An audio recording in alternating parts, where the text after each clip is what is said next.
નમસ્કાર વિદ્યાર્થી મિત્રો, આપ સૌનું હાર્દિક સ્વાગત છે મારી યુટ્યુબ ચેનલમાં. તો ફ્રેન્ડ્સ, થંબનેલ ઉપરથી તો તમને ખબર પડી ગઈ હશે કે આજે આપણે કયા ટોપિકના રિલેટેડ વાત કરવાના છે. તો મિત્રો, diploma to degree common entrance test. આપણને ખબર છે મિત્રો, આની એક્ઝામ જે છે 7 એપ્રિલે છે અને મિત્રો આજની તારીખ છે 9 માર્ચ. મિત્રો ઓલમોસ્ટ આ બંનેનો અગર હું ડિફરન્સ લઉં તો ઓલમોસ્ટ 28 ટુ 29 કે તેના કરતાં પણ વધારે દિવસ આપણી જોડે હજી બાકી છે.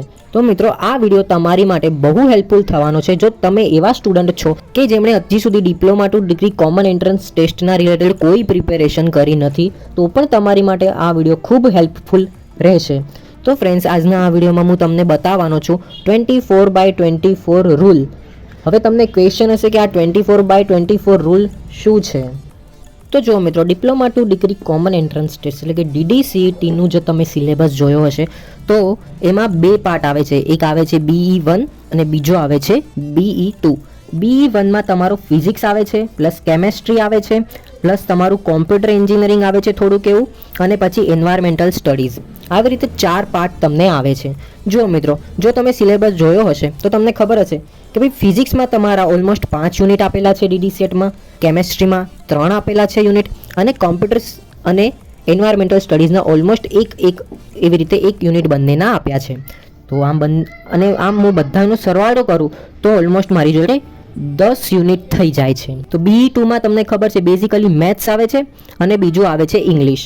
ઓકે, તો મેથ્સની અગર હું વાત કરું, ફર્સ્ટ મેથ્સમાં તમને 9 યુનિટ આપેલા છે DDCETમાં અને ઇંગ્લિશમાં 5 યુનિટ આપેલા છે. તો આમ બંનેનો અગર હું ટોટલ મારું છું 14 આવે છે.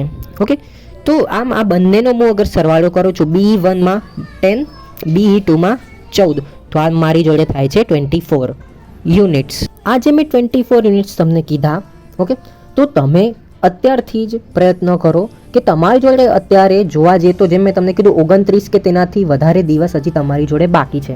ઓકે, તો તમે આ 24 યુનિટ્સ જે તમારા છે, તો DDCETની એક્ઝામ આવે છે એ પહેલાં તમે આ 24 યુનિટ્સને એની હાઉ કમ્પ્લીટ કરી દેવાની ટ્રાય કરો. કેમ કે જો તમારો સિલેબસ કમ્પ્લીટ હશે તો તમને MCQs કયામાંથી શું પૂછાવે છે એ તમને ખ્યાલ હશે. તો બેઝિકલી ફર્સ્ટ ટાર્ગેટ તમારો શું થવો જોઈએ કે એની હાઉ એટલે કે જે તમારી DDCETની એક્ઝામ આવે છે તો મારી 1 એપ્રિલ સુધીમાં મારે એની હાઉ આ DDCETનો સિલેબસ કમ્પ્લીટ કરવાનો, આ તમારો ફર્સ્ટ ટાર્ગેટ હોવો જોઈએ. તો મિત્રો ક્વેશ્ચન હશે કે આમ હું 1 એપ્રિલમાં કઈ રીતે કમ્પ્લીટ કરું?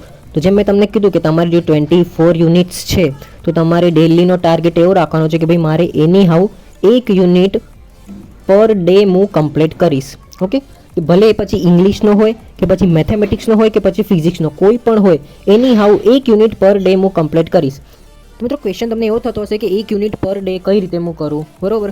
કેમ કે મેથેમેટિક્સમાં તમે જોશો કે અમુક એવા યુનિટ છે કે જેમને બહુ બધો સમય લાગી શકે છે. એના કમ્પેરમાં તમે એવું પણ જો કે તમારી જોડે એક મેથેમેટિક્સમાં એક લોગારિધમિક કરીને એક ચેપ્ટર છે અને પછી એના પછી બીજું યુનિટ જે છે એ છે સ્ટેટિસ્ટિક. ઓકે, તો મને એવું લાગે છે કે આ બંને જે છે એ એક દિવસમાં કવર થઈ જ જશે. તમારે આને 2 દિવસ આપવાની કંઈ જરૂર નથી. તો તમને ખબર પડી કે અમુક એવા પણ ટોપિક છે કે જે તમને 2 ટોપિક મળીને 1 દિવસમાં તમે કવર કરી શકો છો, કે પછી અમુક એવા ટોપિક છે કે જેને ઓલમોસ્ટ 2 દિવસ પણ લાગી શકે છે.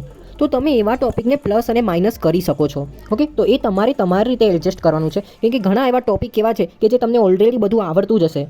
ભલે પછી ફિઝિક્સની વાત કરી લો કે પછી તમે તમારા મેથેમેટિક્સની વાત કરી લો, અમુક એવા ટોપિક હશે કે જે તમને પહેલેથી જ આવડતા હશે તો એમાં તમારે ઓછો સમય આપવાની જરૂર પડશે. ઓકે, કોઈ એવો મેથેમેટિક્સમાં સબ ટોપિક છે કે જેમાં તમારે વધારે મહેનત કરવાની જરૂર છે. તો આવી રીતે તમે પ્લસ માઇનસ કરી શકો છો. હવે ક્વેશ્ચન એમાં બી હશે કે યાર હું કોલેજ જાઉં છું, કોલેજ સાથે કઈ રીતે મેનેજ કરું, આવું તેવું. તો બેઝિકલી મિત્રો આપણી જોડે કેટલો સમય છે તો કે 24 અવર્સનો સમય હોય છે. અગર જો મિત્રો હું આને 3 ભાગમાં ડિવાઈડ કરું તો કન્સિડર કરો કે ભાઈ તમે અપડાઉન કરો છો કોલેજમાં, તો એના હું 10 અવર કન્સિડર કરું છું, બરાબર? પછી એના પછી તમે જમો છો, ખાઓ છો, પીઓ છો, સૂવો છો, તો એ બધાને હું 8 કલાકમાં કન્સિડર કરું છું. તો એ બાકીના તમારી જોડે 6 કલાક રહ્યા છે મિત્રો. તો આ 6 કલાકમાં તમે તમારું વન ઓફ ધ બેસ્ટ આપો, બરાબર? હું એવું પણ નથી કહેતો કે તમે પૂરો દિવસ આ 6 કલાક વાંચો, બટ એટલીસ્ટ તમે દિવસના 4 કે તેથી વધારે અવર જે છે થોડું DDCETમાં આપો. કેમ કે આ એક કોમ્પિટિટિવ એક્ઝામ છે. તમને સારી એવી કોલેજ મળી આમાં તો તમે તમારું આમાં ફ્યુચર સારું એવું બિલ્ડ કરી શકો છો. ઘણા લોકો જે છે DDCETને બહુ હલકામાં લે છે હજી સુધી, પણ આને હલકામાં ના લો મિત્રો. આ ખરેખર તમને સારી એવી કોલેજ જો LD કાં તો વિશ્વકર્મામાં તમને મળી ગયું તો તમારી માટે આ ફ્યુચર માટે ખૂબ સરસ એવો ઓપ્શન્સ છે. અને જે કોઈ સ્ટુડન્ટ્સ એવા છે જે આઈટી બેકગ્રાઉન્ડમાંથી છે, કોમ્પ્યુટરમાંથી છે કે પછી કોમ્પ્યુટર સાયન્સમાંથી છે, તો એમની માટે આ DDCETને બિલકુલ હલકામાં તો લેવાય જ ના, કેમ કે ઓલમોસ્ટ આઈટી અને કોમ્પ્યુટરમાં કોમ્પિટિશન ભરીને પડ્યું છે. ઓકે, અને ઘણા એવા છોકરાઓ છે કે જે DDCETની પ્રિપેરેશન કરી ચૂક્યા છે, જ્યાંથી ખબર પડી એ લોકોને કે ભાઈ DDCET કોઈ કન્ડક્ટ થવાની છે, એના થ્રુ ડિગ્રીમાં એડમિશન મળશે. તો મિત્રો કોમ્પિટિશન ઓલમોસ્ટ હાઈ લેવલે પહોંચી જ ગયું છે. તો તમે નથી કર્યું તો તમારી માટે અત્યારે પણ સમય છે. 1 unit per day any how તમારે કમ્પ્લીટ કરવાના છે. અને પ્રેક્ટિસ સેશન માટે મેં મારા યુટ્યુબ ચેનલમાં દરેક યુનિટ વાઇઝ MCQs બનાવેલા છે, એ પણ ફ્રી ઓફ કોસ્ટ છે. તો તમારે ફક્ત મારી યુટ્યુબ ચેનલને સબસ્ક્રાઇબ કરી લેવાનું છે. હવે તમને એક ક્વેશ્ચન હશે કે આ 24 યુનિટ્સ તો તમને ખબર પડી ગઈ, પણ આ બધાની પ્રેક્ટિસ હું કઈ રીતે કરું? તો જો મિત્રો, B1ની અગર હું વાત કરું તો ઓલમોસ્ટ ફિઝિક્સમાં મેં તમને કીધા કે તમને DDCETના સિલેબસમાં 5 યુનિટ આપેલા છે. તો ઓલમોસ્ટ મિત્રો, જો તમે મારી યુટ્યુબ ચેનલમાં હશો ને તો તમને ખબર પડી હશે કે મેં આમાંથી એક યુનિટ જે છે તમારું પહેલા નંબરનું યુનિટ્સ એન્ડ મેઝરમેન્ટ, તો મેં એના રિલેટેડ વિડીયોઝ બનાવી લીધા છે. પછી હું કેમેસ્ટ્રી ઉપર આવી જાઉં તો એ પણ મેં વિડીયોઝ બનાવી દીધેલા છે. કોમ્પ્યુટરના પણ મેં વિડીયો બનાવી લીધા છે અને એન્વાયરમેન્ટલ સ્ટડીઝના પણ મેં વિડીયો બનાવી લીધા છે.